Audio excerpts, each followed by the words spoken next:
Good morning, everybody. How you doing today? My name's Andrew. I'm Matt. I'm Joel. I'm Daniel. I'm Megan. I'm Tracy. And we're some of the Veggie boys. And girls. And we'd like to thank you for stopping by. Welcome back, everyone. It's so nice to see you. Right now, we are working on loading up some of that cabbage that we harvested yesterday. The guy that wanted all that cabbage got 8 bins, which is a lot of cabbage. So we were just getting that cabbage loaded up on their truck so that they can take it back. They almost got all of it, so they're probably gonna need to come back for one more visit. That way we can load the rest of the cabbage up. There we go. Good morning. My Aunt Debbie and Joel are working on training these donkeys to be halter broke. So you can see she brings them up in front of the farm market, and we've got something special to reward them when they come up here and when they're good. You ever seen that? Donkey treats. They've got very few little teeth. Donkey treat for you. Look at that. I think like the farm mascot used to be Leia, but now that they got those miniature donkeys, those things are pretty popular. When Dabby brings them for their walk and we have them up in front of the farm market, all the customers come over and start petting them. It's pretty funny. But you have to jump up in this truck, not like the other truck that you could just fall into. I can still jump. So Dad and I are in the truck right now, and we're on our way to the wholesaler to pick up some produce. Because we're already into the later part of October, a lot of the stuff that we used to grow is no longer growing. So we do have to pick up some vegetables, and we also have to pick up some other things that we just don't raise on the farm. At the busiest part of the year, there's times where my dad goes to the wholesaler every single day, but for right now, he's going about once every 3 days. Dad and I just got home with all the produce that we got from the wholesaler. So what we were doing is looking over everything, putting it on the shelves, and filling up whatever needs to be filled up out in the farm market. Now, before Dad and I left for the wholesaler this morning, we had the farm market already set up, and Daniel and Joel were down around back feeding animals and getting everything set up for grinding feed. Now, Daniel and Joel got all the equipment in place, and we're grinding feed for our cows.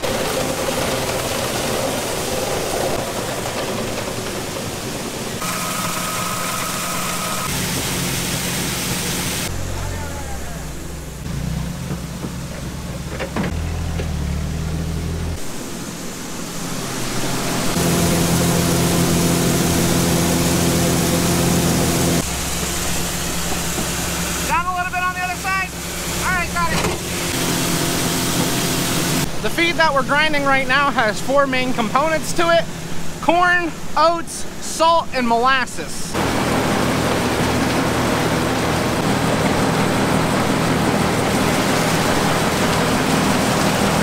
Do any of you have like a propane powered forklift, and does it run out of gas at the worst possible time?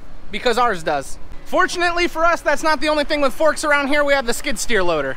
Now, if you've been with the channel for quite some time, you know that we grind all of our own grain for our animals. And since we've been recording for so long, I'm starting to think I've talked about everything when it comes to grinding our own feed for our animals. I've talked about what goes into our animal feed. I've talked about the reasons why we like grinding our own animal feed. This is just a very important part of our farming operation here because of all the animals that we have.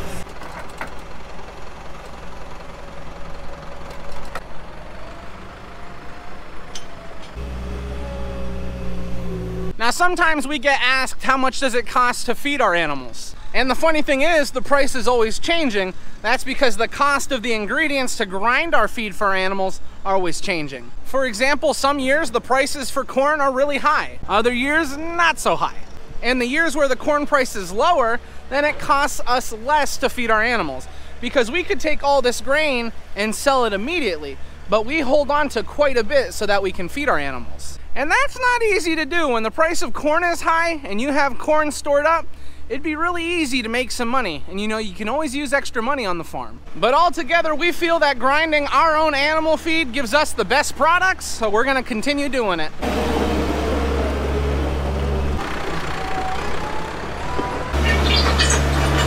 It's getting pretty close to lunchtime, so we're gonna head up and eat soon. But before we do that, we're gonna wash some potatoes. It is a very warm day out today. I know. 2 days from now, it won't be the case though. It's getting cold.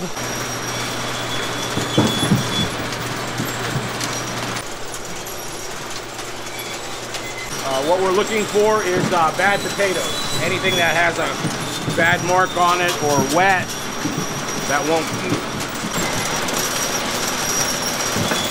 As you can see on that conveyor, we're running these potatoes a little on the slower side, and that's just to give each potato enough time in the washer. We want to try and clean them up as much as we can. Now, all those potatoes that have imperfections, we'll do one of two things with them. Our family eats a lot of potatoes, so potatoes with imperfections, we will take them, or we'll feed them to our cows, because cows love potatoes.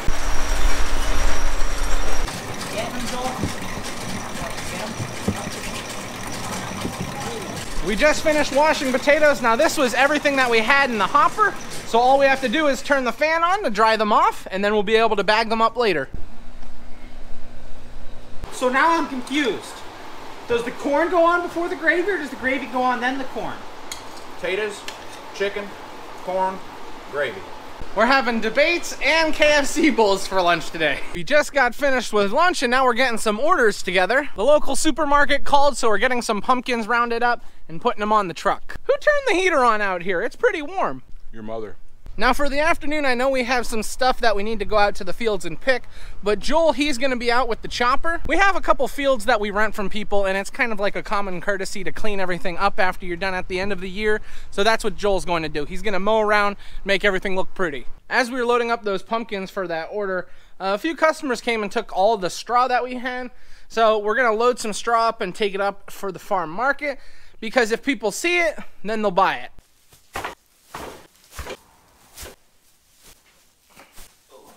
All right, gonna come back for another one? Yep. All right. We've only got about 50 more bales of straw on that wagon. It'll be a lot nicer in here once we have that emptied, then we can get the wagon moved out. Normally we just leave the wagon outside. It's a lot easier on us. We don't have to continue pulling bales out. Besides today, our weather has been really rainy and gloomy, and we don't want all of our straw getting soaked by the rain. So we're just keeping that wagon in there for now until it's empty, and then we'll get it moved out. We're gonna pull a Forza right now. What in the world's a Forza? 4 red bell, 4 green bell, 4 Italianelle, and 4 hot cherry. Now we know what a Forza is. I thought that was one less than a 5-zer. It is, Matthew. 5 is 1 less than 4. Who drank my drink? I don't know. I don't even like root beer. How'd you know it was root beer? Wild guess. We are finally getting to the point where we can head out and pick. We've been wanting to head out to the fields for the last 30-40 minutes, and now we're finally able to do so. If I get a sunburn in the middle of October, I'm gonna be annoyed. You know what your wife would ask you, where's your hat?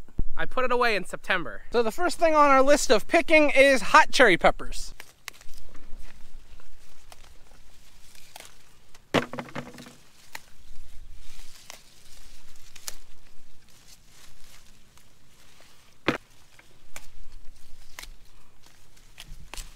Did I hear you say Fredericks were cutting beans? That surprises me, they're not cutting beans. You know who else? Look at that one. That's a big one.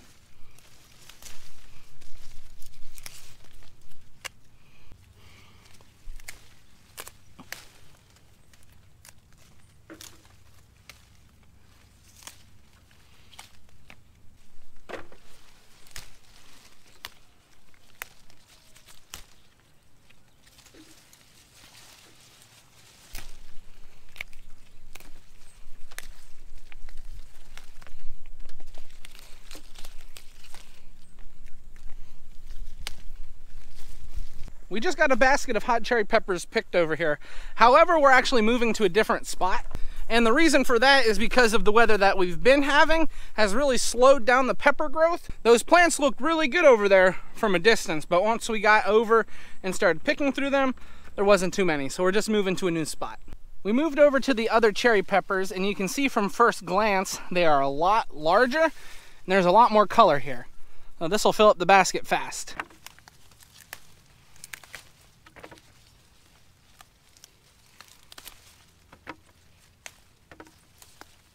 Now when you are picking hot cherry peppers for customers, something you want to try and do is leave the stems on. A lot of people stuff these and they use the stem as a little handle to pull all the insides out. So you always try and leave the stems on these peppers. And it sounds like an easy thing to do, but it can be difficult while you're picking.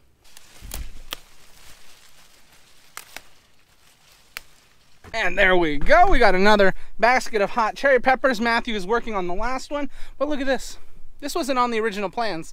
I want to know how yellow and orange bell peppers got into the plans. Dad and Daniel picked all of the Italianelles that we needed, so now I'm moving on to red bell peppers. Never mind, there's an emergency. Dad, what's the emergency? Girls need red peppers. And normally we would just take it home with the four-wheeler, but we only brought out one vehicle, so we're all gonna go back.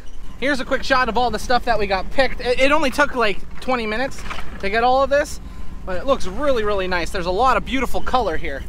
Man, I wish I had my camera. The neighbor stopped us and asked us to help him catch one of his goats. And I'd tell you how many Veggie Boys it took to capture the goat, but it'd be a little embarrassing. So we just got all the peppers harvested that we needed. So we're back at the farm. Dad had something to take care of, so he left with the truck. And even though it's not technically farming related, I'm gonna show you what I'm doing next. Over the past couple days, we've been working on fall cleaning here at the house. We've been trying to clean everything up.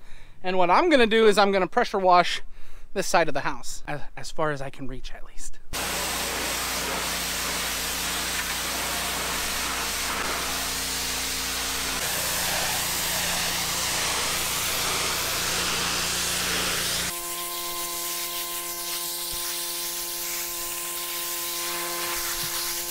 I ran out of hose, so I stopped for a moment. You can see how dirty this side of the house is.